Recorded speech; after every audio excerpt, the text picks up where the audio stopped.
RP ज्ञान study में आपका पुनः स्वागत है। आज फिर हम अव्यय को लेकर उपस्थित हैं। जैसा कि कल हम लोगों ने पढ़ा था, अव्यय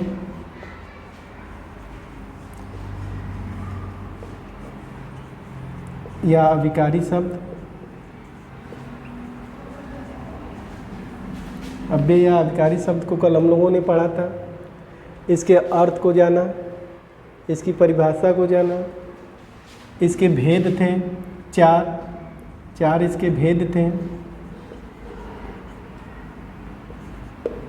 जो निम्न थे। पहला था क्रिया विशेषण अव्यय, क्रिया विशेषण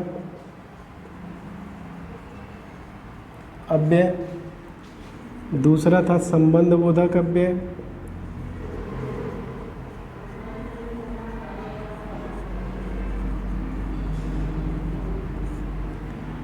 तीसरा था समुच्चय बोधक अव्यय,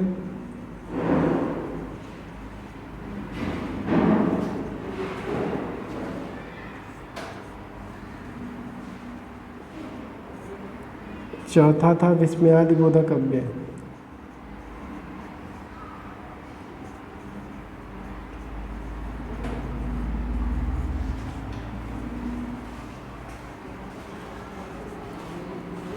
ये अव्यय के 4 भेद थे, जिसमें हम लोगों ने कल पढ़ा था क्रिया विशेषण अव्यय। जो क्रिया विशेषण अव्यय जिसकी परिभाषा होती है, वे अविकारी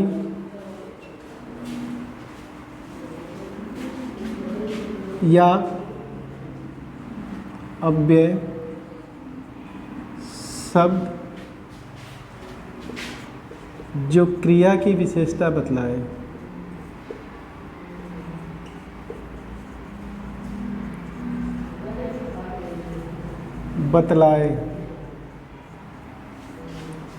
उसे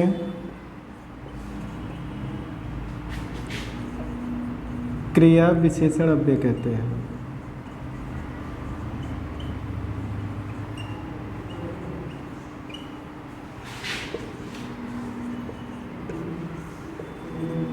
अव्यय कहते हैं।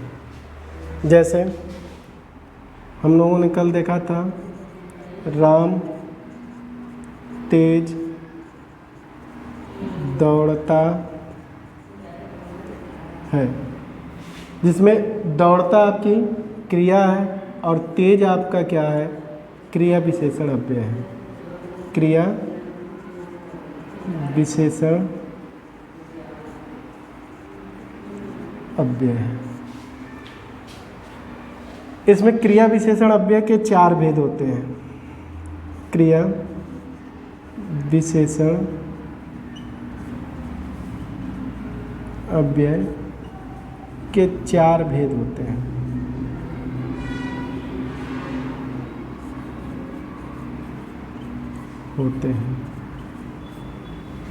जो निम्नलिखित है।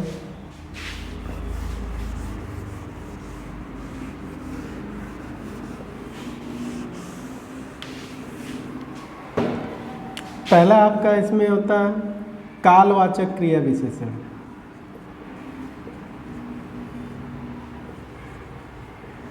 क्रिया विशेषण।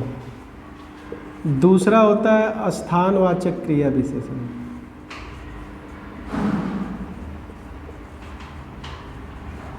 क्रिया विशेषण। तीसरा होता है परिमाणवाचक क्रिया विशेषण।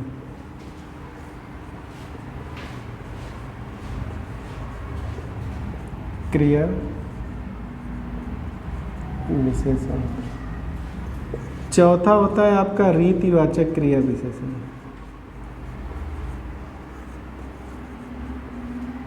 क्रिया विशेषण। ये आपके क्रिया विशेषण अव्यय के 4 भेद होते हैं। पहला है कालवाचक क्रिया विशेषण, दूसरा है स्थानवाचक क्रिया विशेषण, तीसरा है परिमाणवाचक क्रिया विशेषण और चौथा है आपका रीतिवाचक क्रिया विशेषण, जिसमें हम एक एक करके बारी बारी सबको देखेंगे। जैसा कि पहला आपका कालवाचक क्रिया विशेषण अव्यय है, जिसमें काल का अर्थ होता है समय, काल का अर्थ होता है समय, और वाचक का अर्थ होता है बोध या फिर ज्ञान। यानी कि ऐसा क्रिया विशेषण अव्यय शब्द जो क्रिया के होने के समय का बोध कराए, वह क्रिया विशेषण अभिकारी शब्द जो क्रिया के होने के समय का ज्ञान कराए, उसे कालवाचक क्रिया विशेषण अव्यय कहते हैं। परिभाषा हो जाती है, वे अव्यय या अविकारी शब्द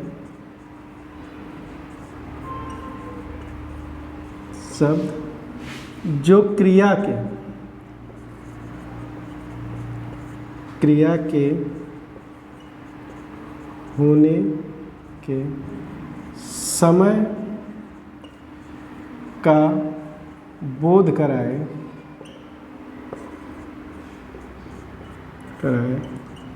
उसे कालवाचक क्रिया विशेषण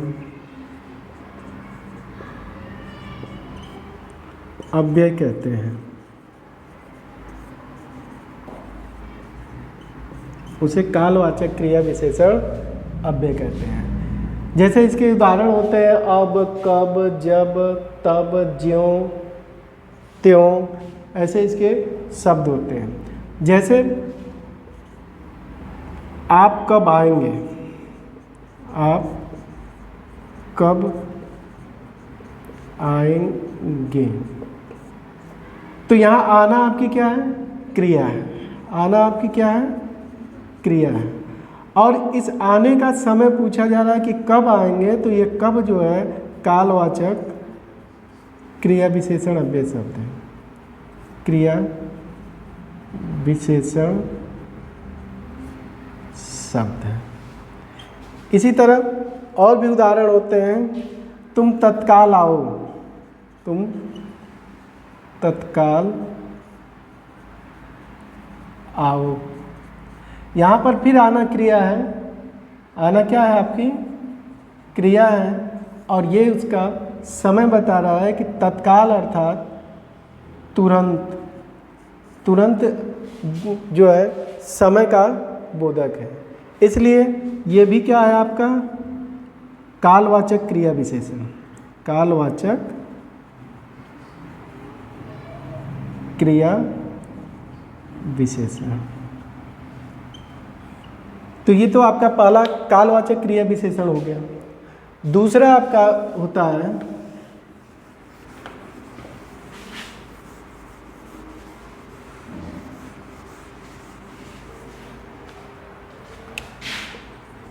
स्थानवाचक क्रिया विशेषण।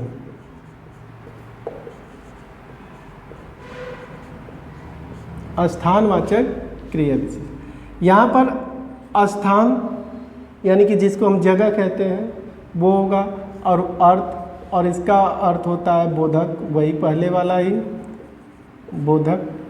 यानी कि वह क्रिया विशेषण अव्यय शब्द जो क्रिया के होने के स्थान, जगह का बोध कराए, उसको हम कहते हैं स्थानवाचक क्रिया विशेषण। इसी के आधार पर इसकी परिभाषा हो जाएगी, वे अव्यय या अविकारी शब्द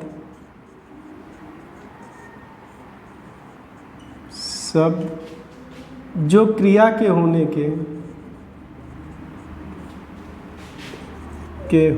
के स्थान का बोध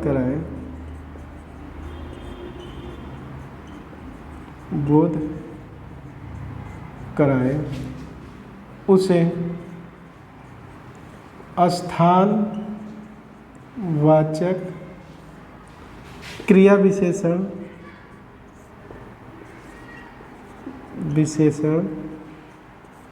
अव्यय शब्द कहते हैं।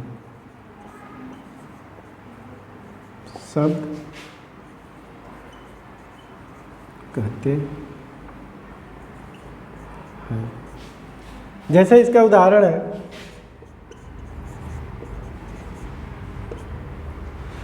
रमा अंदर बैठी है, अंदर बैठी है, रमा अंदर बैठी है। यहाँ पर बैठना क्या है? आपकी क्रिया है, बैठना आपकी क्रिया है। कहाँ बैठी है? तो ये अंदर बैठी है, जो कि स्थानवाचक क्रिया विशेषण है। ये क्या है? आपका स्थानवाचक क्रिया विशेषण। स्थानवाचक क्रिया विशेषण को वाक्य से बाहर निकालने के लिए यदि क्रिया के साथ कहाँ का प्रश्न किया जाए, कहाँ का प्रश्न किया जाए, तो उत्तर में जो मिलता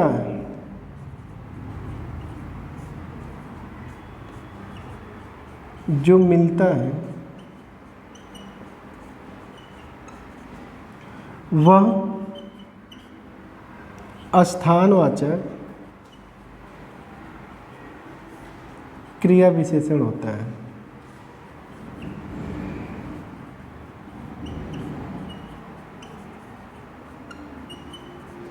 तो वह क्या होता है? स्थानवाचक क्रिया विशेषण होता है। जैसे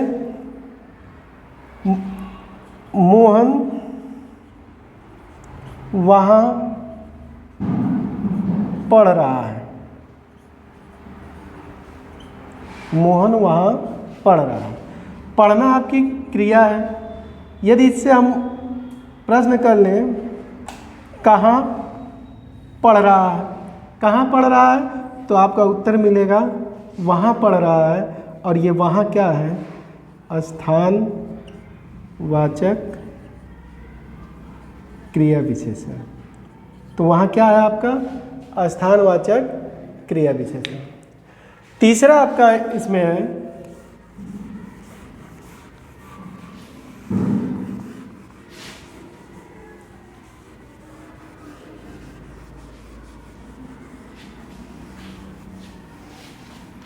क्रिया विशेषण का तीसरा भेद आपका है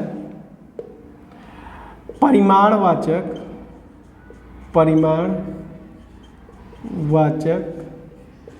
क्रिया विशेषण।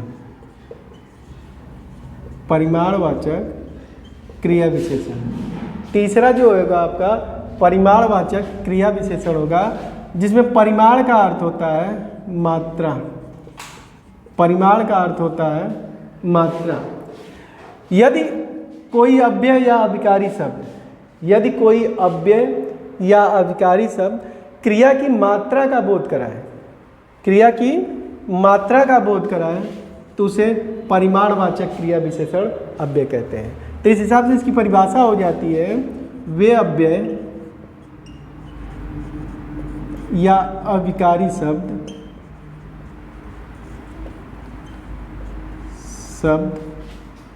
जो क्रिया की मात्रा का बोध कराए, उसे परिमाणवाचक क्रिया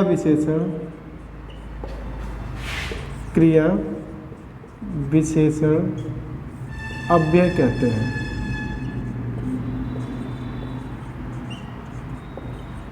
अव्यय कहते हैं। यानी कि वे अविकारी शब्द जो क्रिया की मात्रा का बोध कराए, उसे परिमाणवाचक क्रिया विशेषण अव्यय शब्द कहते हैं। एक बात इसमें आप लोग विशेष रूप से ध्यान रखिएगा कि यदि ये परिमाण किसी संज्ञा शब्द का बताया जाए, तो वो आपका परिमाणवाचक क्रिया विशेषण न होकर परिमाणवाचक विशेषण होगा। जैसे अगर हम कह दें रमेश थोड़ा पानी पीता है। रमेश थोड़ा पानी पीता है, तो यहाँ पर पीना क्रिया है और पानी आपकी संज्ञा शब्द है। पानी संज्ञा शब्द है और पीना ये क्या है, आपकी क्रिया है।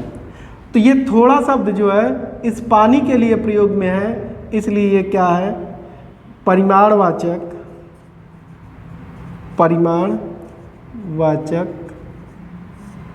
विशेषण है। किंतु यही वाक्य यदि होता रमेश थोड़ा पीता है, तो यहाँ पर पीना क्या है, आपकी क्रिया है। पीना आपकी क्रिया है और ये थोड़ा जो है क्या है, आपकी परिमाणवाचक क्रिया विशेषण। परिमाणवाचक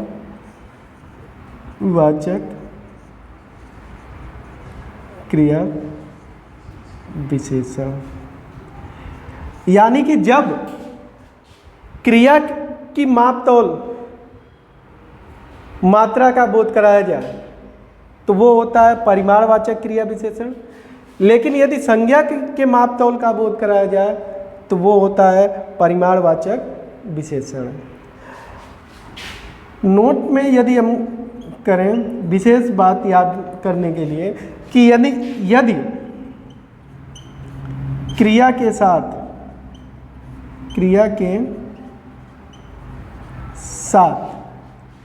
कितना का प्रश्न करें, कितना का प्रश्न करें, तो उत्तर में जो मिला वह परिमाणवाचक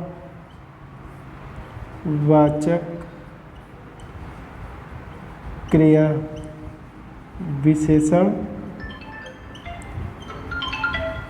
होता है। तो वह क्या होता है, परिमाणवाचक क्रिया विशेषण होता है। जैसे कह दें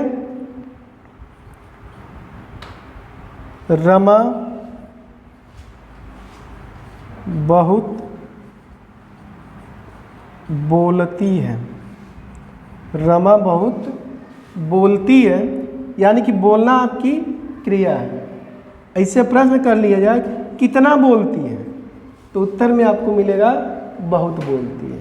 अब बहुत को हम केवल माप तौल सकते हैं परंतु गिन नहीं सकते, इसलिए ये आपका क्या है, परिमाणवाचक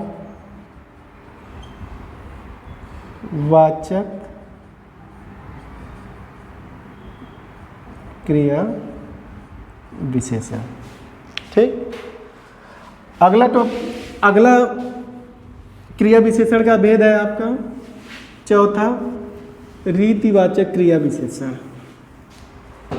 इसका चौथा प्रकार है आपका रीतिवाचक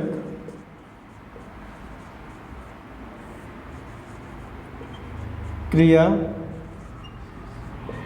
विशेषण, जिसमें रीति का अर्थ होता है ढंग या तरीका। ढंग या तरीका, रीत का अर्थ होता है ढंग या तरीका, यानी कि जो ये वह क्रिया विशेषण अव्यय शब्द जो क्रिया के घटित होने के तरीके का बोध कराए। क्रिया कैसे घटित हुई, तो इसके हिसाब से इसकी परिभाषा हो जाती है वे अव्यय या अविकारी शब्द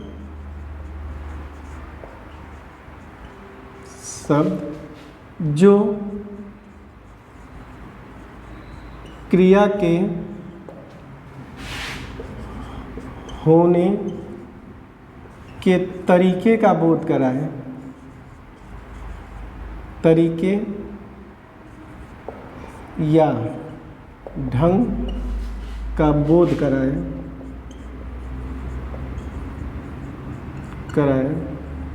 उसे रीतिवाचक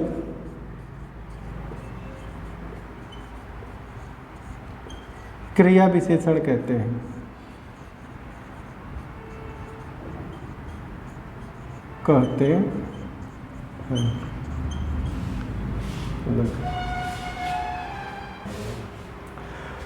तो रीतिवाचक क्रिया विशेषण वे अव्यय या अविकारी शब्द जो क्रिया के होने के तरीके या ढंग का बोध कराए, उसको हम कहते हैं रीतिवाचक क्रिया विशेषण।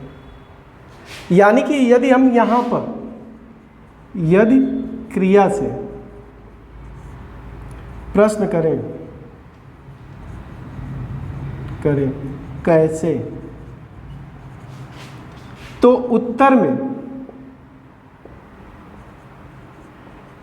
उत्तर में जो मिलेगा वह रीतिवाचक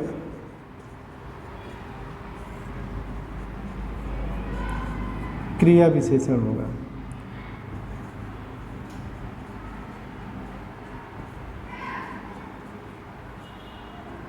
रीतिवाचक क्रिया विशेषण होगा। जैसे दिनेश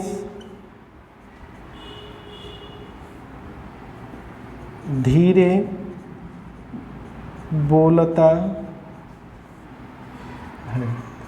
दिनेश धीरे बोलता है, जिसमें बोलना आपकी क्या है, क्रिया है।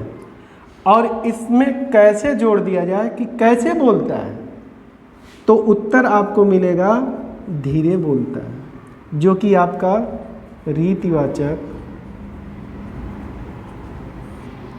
क्रिया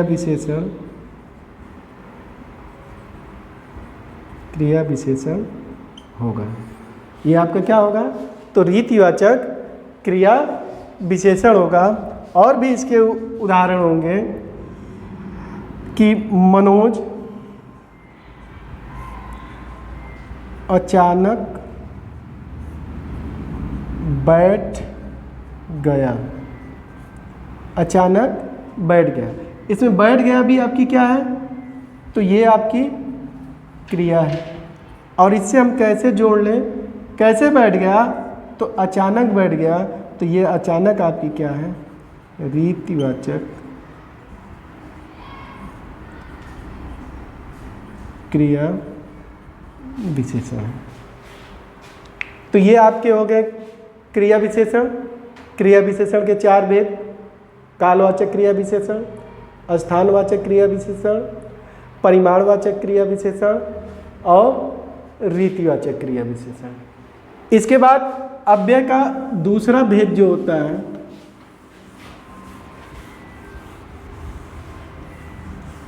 दूसरा भेद होता है संबंध बोधक अव्यय। संबंध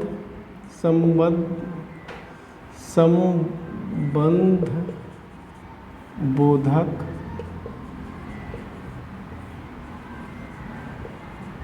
अव्यय। तो संबंध बोधक अव्यय क्या होता है, वे अव्यय या अविकारी शब्द,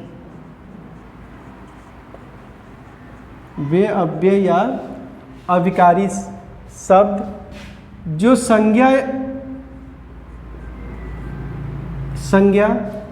और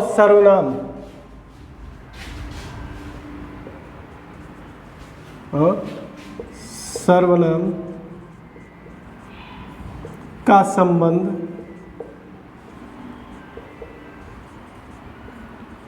वाक्य के अन्य शब्दों से जोड़ते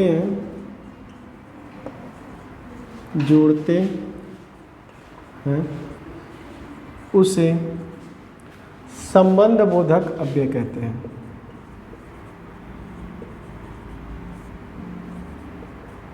बोधक अव्यय कहते हैं। इसकी पहचान होती है कि संबंध बोधक अव्यय वहाँ होते हैं जब अब किसी अव्यय शब्द के पहले या स्थानवाचक क्रिया विशेषण अव्यय के पहले यदि कोई विभक्ति चिन्ह आ जाए तो। जैसे हम लोगों ने स्थानवाचक क्रिया विशेषण में पढ़ा था कि राम अंदर है, राम अंदर है, तो यहाँ पर अंदर है ये क्रिया है, और अंदर जो है स्थानवाचक क्रिया विशेषण है, स्थानवाचक क्रिया विशेषण है। लेकिन यही वाक्य ऐसे होता, राम घर के अंदर है, राम घर के अंदर है। अब यहाँ पर अंदर ये जो पहले वाक्य में था, इसके पहले के विभक्ति आ गई। क्या आ गई? विभक्ति आ गई। अब इस विभक्ति के आने के कारण अंदर का संबंध घर से जोड़ा गया कि वहाँ कहाँ है, तो घर के अंदर है, इसलिए यहाँ पर ये के अंदर जो है आपका संबंध बोधक अव्यय है, संबंध बोधक अव्यय है।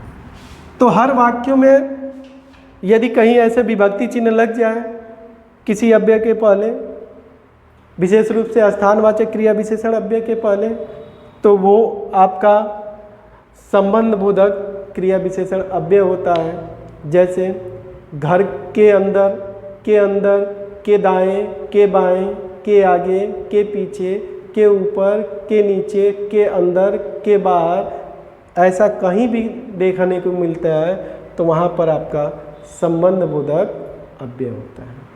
जैसे और भी उदाहरण अगर हम रखें तो बिल्ली ऊपर है,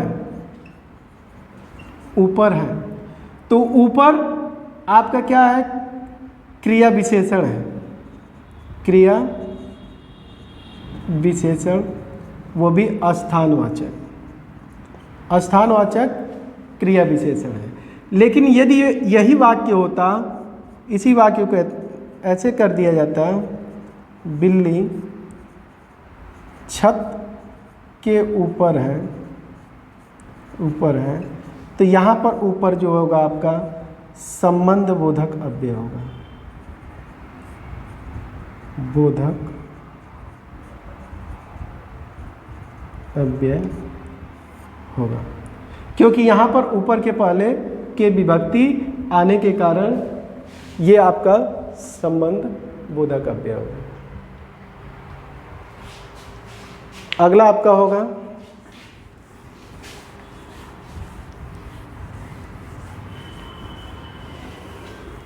समुच्चय बोधक अव्यय। तीसरा भेद होगा अव्यय का समुच्चय बोधक अव्यय। ये क्लास कल हम देखेंगे।